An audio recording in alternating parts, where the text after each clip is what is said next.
welcome back to the Conclusion of the Matter podcast. This is Ryan Weaver. Today with Ren Ferguson. Robbie is not with us today. Hopefully he'll be back with us on the next episode. But it's good for me to be back. I heard that I was fired, or they tried to fire me, but hey, you can't keep a good man down. I'll tell you that much right now. Anyway, no, it's good to be back and welcome you guys back. I think we are starting our last set of episodes. I think we got about a month left or something like that. Yeah. Anyway, I hope everyone had a good Thanksgiving. I think you all have had this by the time this rolls out. Yes, that is the case. But as Solomon wrote in Ecclesiastes 12 and chapter 12, verses 13 and 14, let us hear the conclusion of the whole matter, fear God and keep his commandments, for this is the whole duty of man. For God shall bring every work into judgment with every secret thing, whether it be good or whether it be evil. And as we've said in the past, we have tried to, the topics we just try to look at from a biblical standpoint and see what it has to say and reason a little bit, I think, on some things. So, Ren, I'm going to go ahead and let you go ahead and kick us off.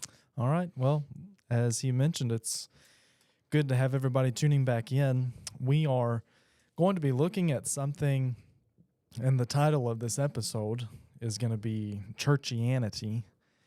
And it's a word, I did not come up with that word. I don't even remember where I first heard it, but I wanted us to talk about this and to think about this idea of Churchianity, and I'm sure we'll probably look at it from a couple of different angles, but to look at the kind of the mindset that seems to permeate a lot of congregations and churches today, where you kind of just show up on Sunday morning, clock in, clock out, that type of mentality.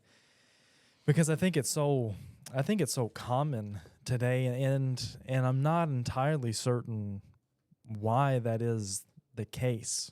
Like what really causes that? I mean, I know we could say it's a heart issue, and that's true, but what exactly causes that type of mentality? And I guess there's probably a number of things that would really lead to that.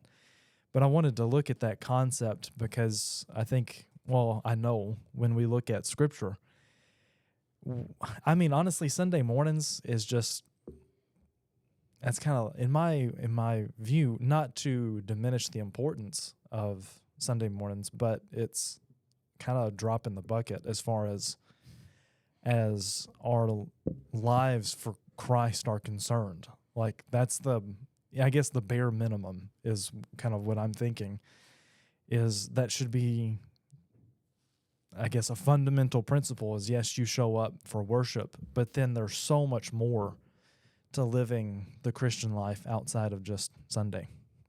Sure. Well, I think that's fair. I think where you were, when you went there, when you went down that path of a drop in the bucket, this is unrelated but related. I've often heard that you go to, let's say, 45 minutes Bible study, hour worship service roughly, and then if there's a second service, another hour, and then Wednesday 45-minute Bible study, 15. So you're at what, 3.5 hours, 3.5, 4 hours out of a week, 7-day period of 24 hours. And you're going to sleep some, so I can't use it all, but it is very minimum if that's all you're doing. Yeah. And then I'm talking more from a study standpoint too, is that you can't, I don't think you're going to grow the way that God expects you to by the minimum as you put it. I mean, you try to apply it to someone working out. Yeah. I mean, you can work out one day a week, but are you going to see the growth that if you're truly trying to get stronger, or I think about running, if you're training for, let's say, a half marathon, one day a week, and if it's not a very long run, that's the other thing is the duration aspect. And I think that And I'm not saying you got to, do a Bible study like every 6 night, hours, or anything like that. But I think that the thought process is there, and I think where you're going with this is how much are we devoting our time? Mm-hmm. And if we're just saying, oh, church is all there is to it, and we're good, then and I guess that's what I'd never heard the term, honestly, until you brought it up. So well, that's kind of what how I'm using it, I guess. Just because it seems to be so common, and like I said, this is an issue in all churches. It seems like you always have that group of people where they show up 10 seconds before worship starts, and then they leave. And sometimes, I mean, I'll be up preaching, and I'll see people leave during the sermon, and I don't think, I mean, maybe it's because they didn't like what I said, but I don't think that that's always the case. And it's kind of like, even in that scenario, you're coming for a 1 hour slot, and you're not even giving God that much when you leave early. Or like people who will come in and they'll take the Lord's Supper. They'll stay until they take the Lord's Supper, and then as soon as they're done taking the Lord's Supper, they leave. And it's like, oh, check. Yeah, checking it off the box. I took the Lord's Supper. I'm good. I can go do whatever else it is that I need to get done. Actually, I remember I was recently listening to a lesson on GBN, and I think BJ Clark was telling a story about a time when he was preaching full time, and he was standing out in the foyer, and this couple who were visitors came in, and they didn't really say anything to anybody, and they just walked down to the front auditorium where the Lord's Supper plates were. They took the Lord's Supper, and then they were about to just leave, and then BJ Clark was able to talk to him. He's like, "What are y'all doing?" And basically they were just traveling, but they wanted to stop and take the Lord's Supper. And it's just like, to me, that just misses the whole point of it, because it reduces it down to what you were just talking about, just a box to check. And it treats it, well, when you begin treating it like that checklist, I think it does create that mentality of, as long as I do these things, then it doesn't matter what I'm doing the rest of the time. Or it doesn't matter what my heart is towards it, or it doesn't matter if I'm really engaging with it the way that God wanted me to engage with it. And it's just, I don't know, the longer I've been preaching, the more I've seen it, the more it starts to kind of trouble me that we have so many people, some of them maybe even been Christians longer than I've been alive. And I don't know, they're just that lack of desire to spend time with God. And I actually said in a sermon, not this Sunday, but last Sunday, and I know I've said something like this before, where I was basically making the point where if we're just here basically to check off a box, or if we don't enjoy being at worship, if we don't enjoy going to church, as we call it, church, then we wouldn't like heaven. And if we don't love God enough to really give him the time that he deserves, then he's not going to force us to spend all eternity with him in heaven. But it is kind of like that's the thinking there, is I'm going to come in, do the bare minimum, because I actually want to spend my time doing anything and everything else. Yeah. But then they expect to be in heaven for all eternity. And it's just, to me, it's just kind of so backwards. Well, something you said, I don't know, a couple minutes ago about it doesn't matter how I live the rest of my life, or how I live outside of the building. Yeah. I think a lot of people, and I'm talking Christendom as a whole, not a lot of people, your point there about being in heaven, they just think that you're heaven, going. You're just going to be, you're going no matter what. And I think that the Churchianity, is that Churchianity.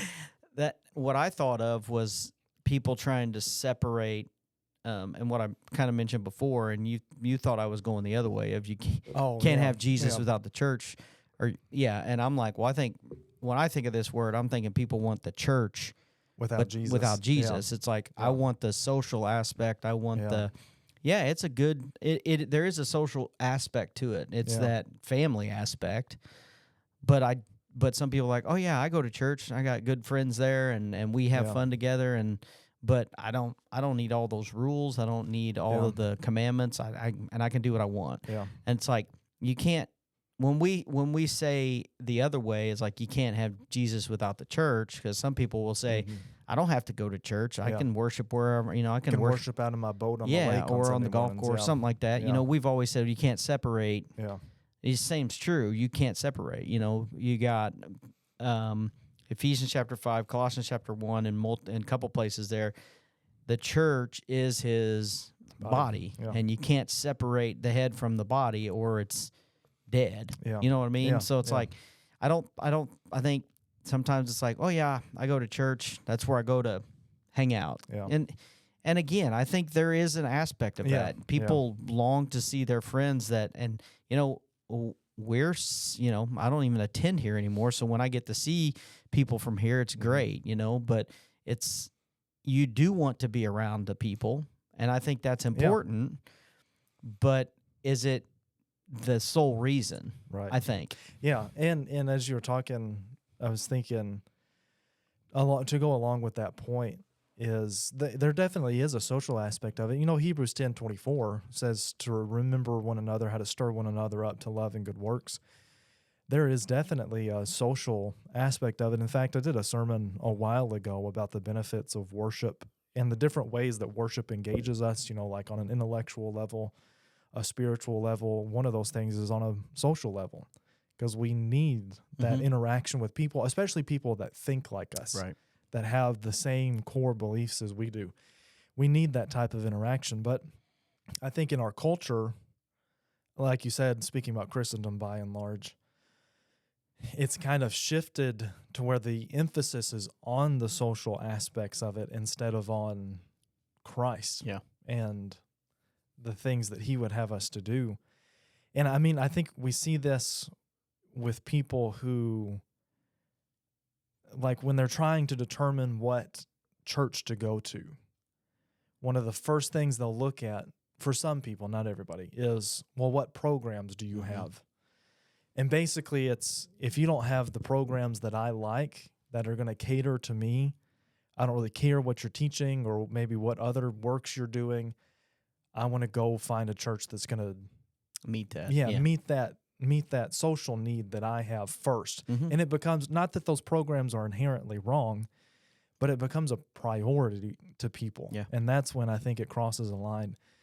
And our main concern should always be, are they following beliefs scriptures? And teachings, And then if there is a need, then work to help fulfill that need instead of, and it's just, I don't know, it kind of, to me, starts to feel a little self-centered when all you're looking for is what programs does this church have that can offer me? And if you don't have it, or that can help me, and if you don't have it, then I'm not going to come to your church.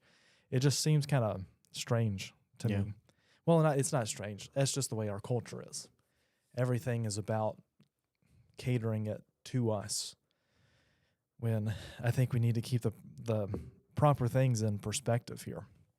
So yeah, that's definitely a part of this whole discussion, is wanting the church without Jesus, which to me, ironically, that seems like a very Pharisaical mindset. Where people, and maybe I'm not being fair saying they don't want Jesus, but they don't want the requirement of what he expects. It's like they want a relationship with him, but then they don't want to live by the commands, the guidelines that he's given for that relationship. Yeah. Well, there were some other passages that kind of came to my mind as I thought about this, but one of them, I always think about these counting the cost passages when it comes to things like this. And we are incredibly blessed, I think, to, as we often say, to live in a nation and in a society where we're not as persecuted as people were in the first century when the church was starting. And so I think it makes counting the costs, this is going to sound maybe a little weird, but it makes it a little too easy to count the costs, if you know what I'm saying. Yeah. Now, for some people, it's definitely more difficult given maybe their family's situation or something like that. Country they live in. I mean, you might have said that in this country. I'm just talking about America. Yeah. Because for us, it's kind of like, and again, I know this depends on the person, because there are certain even Christian denominations where if you leave that denomination, your family's going to excommunicate you. And so for those people, it does make counting the cost a lot more serious. But I would say for a lot of people, it's fairly easy, especially if they grew up in a religious home. It becomes so easy to count the cost. And then it becomes easy to fall into that rut that we're talking about of just clock in, clock out. But, those passages, a number of them are in Luke chapter 9 and Luke 14. But there in verse 23, Jesus said to the people there, if anyone would come after me, let him deny himself, take up his cross daily, and follow me. I think we've made this point before on the podcast here. Whenever he says take up his cross, we're not talking about trivial things like, oh, I got stopped at a red light. Oh, it's just my cross to bear. That type of thing. I mean, it's a symbol of death. And so he's saying, if you're going to follow me, you need to be willing to suffer and take on that commitment, as he says, every single day. And I think, again, there's so many blessings. And even as Paul talks about in 1 Timothy 2, we need to pray that we could be able to live in a peaceful way. But I think it comes with this comfort that brings its own negatives, that brings its own drawbacks, to where people feel comfortable just showing up, leaving, doing that week after week, or maybe showing up once a month or once every couple of months. But as long as they get it in there every now and then, just enough to kind of ease their conscience, then they think that they're going to be fine. But when we look at these passages like Luke 23 or other passages, what God expects is a complete and total commitment to Him. Do you have anything? No, I think I was looking at the Luke 14:25 through 32, where he talks about, he gives the analogy of the tower building or the king that goes out to battle, and his point there is, if you can't make the commitment, it kind of likens to the whole, I don't remember which church he wrote to about the lukewarmness, Laodicea. It's kind of like he'd rather you be not interested than rather you be cold than than in the middle. To play church, So it's kind of the same thing. If you can't make the commitment, he doesn't really want. He doesn't want you because you don't want him fully. And I think that's, seeking the kingdom first. In Matthew chapter 6, verse 33, seek ye first the kingdom, and seek ye first God and his righteousness and the kingdom, right? So there's a priority there. It's not like seek what you want first, and then you can follow up with. And that's where I think the attitude comes in, is like, what am I seeking first? Yeah. And I think a lot of people who are in that kind of situation, I know some of them may have to work every now and then, but I can't tell you how many times people have left early because they were going to lunch. And I'm sitting there thinking, unless you've got some sort of medical issue where you need to eat, you could wait. You could bring it something with you. Yeah, that's true.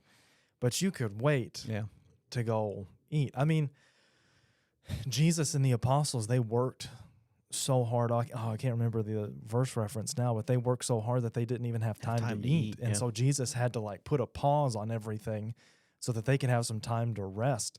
And it gets kind of under my skin a little bit, where it's like we can't even give him 2 hours on a Sunday morning because we need to go eat. Yeah.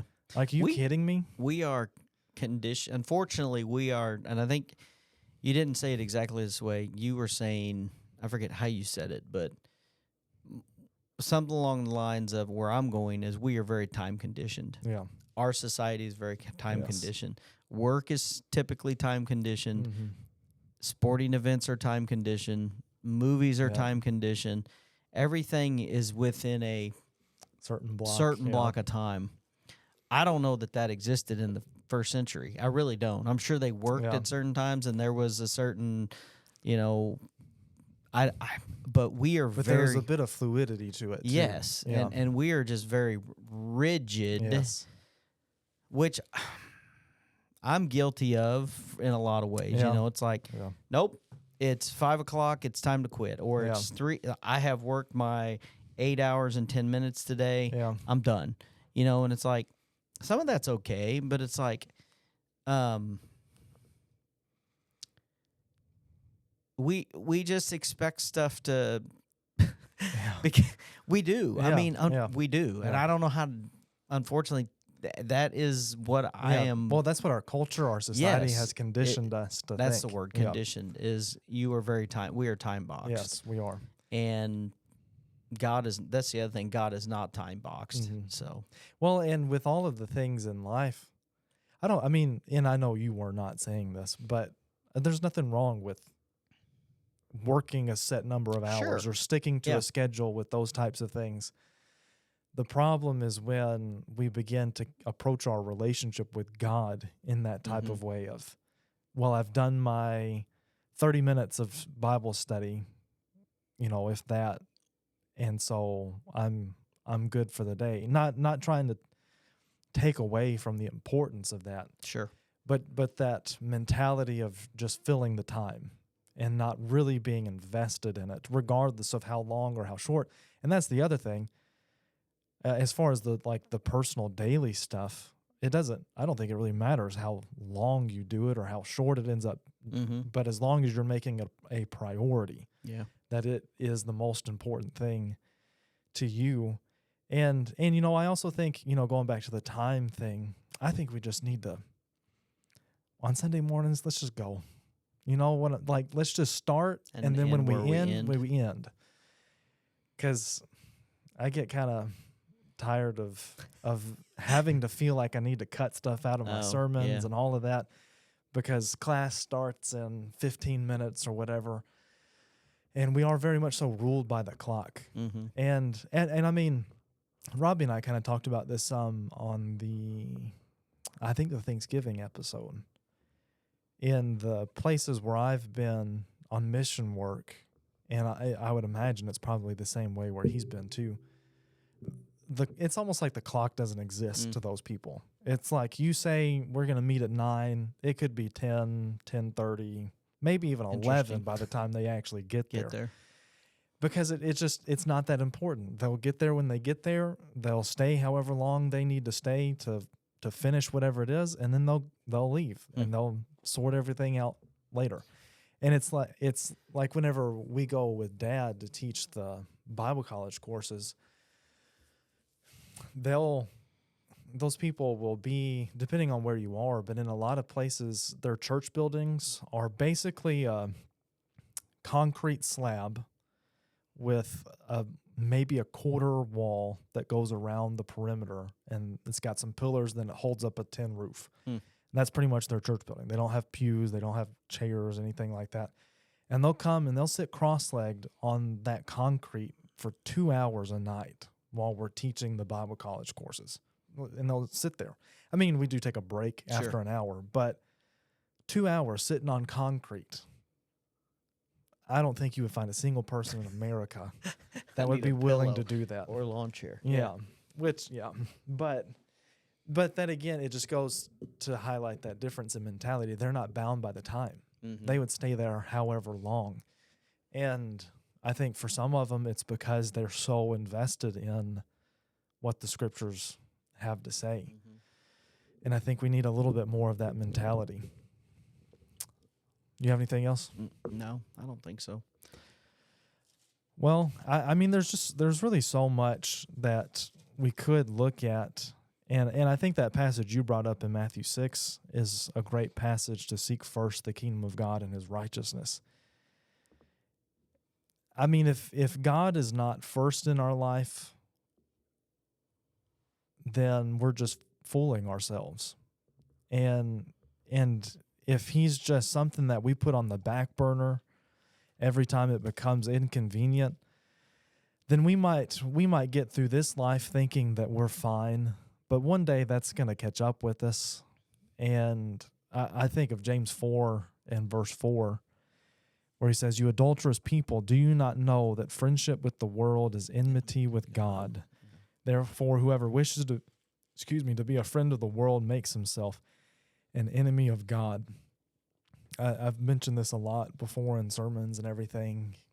To me, those types of people the type of Christian or person who wants to just clock in, clock out, do the absolute, what they think is the bare minimum, to me, it's revealing that they're trying to have one foot in the church and one foot in the world. Mm-hmm. But as you've already mentioned, it's one or the other. You can't have it both ways, and that's what James is saying here too. And so in doing that, you've already made your choice and you've chosen the world. And unless something changes, that's not going to end well, because by so doing, as James tells us there, we're making ourselves enemies of God. And so I just think, I don't know, I don't really know how to impress on people how important our relationship and our service to God should be to us. Because I guess unless they have the heart to hear it and to be receptive to it, I don't know if there's anything that could be said or done to convince them of that. Well, I think you said it early on. It's a lot of times we hear it said it's a heart condition. Mm-hmm. And I mean, not to belabor that point, but I think it is, it's Jesus said, well, hold on. Maybe I'm thinking something about where your treasure is, there your heart will be. Jesus. Yeah, in the Sermon on the Mount, that's Matthew Jesus. 6, 19. I knew, but yeah. So I think his point there is where you put your emphasis. Yeah, that's where your heart is, and I think where what we put or the vice versa, what we put our heart into is what's important to us. Yeah. And he can tell what's important. He can say, "Hey, Ryan, I'm not that important to you because I got." Yeah. And I don't think I think to your point, or I don't think he's like saying, "I expect 14 hours this week." It's not that. It's the heart. Yeah. So, yeah. The attitude or the disposition towards him. Yeah. Because there's times where it's especially if you're working full time, if you have children that you're taking care of, if you got other family that maybe you're having to take care of, where there's a lot on you and you might not, it might be impossible for you to spend an hour a day studying the scriptures. But that's kind of out of your hands. You can't really help some of those things. And so, like you're saying, I think God sees that and he understands that, and he's not looking, and that's kind of the point. He's not looking for a set amount of time, because if he was, well, then we would just fill that time, and it would be the exact same thing. I think he would have told us what that time. Yeah. I think if he expected a certain specific time, because he specifically said the first day of the week for certain aspects. Yeah. That's the other thing I saw when I did a Google on Churchianity. It's like, it seemed like some people were trying to, well, if I can have my church on Friday, I'm good. Yeah.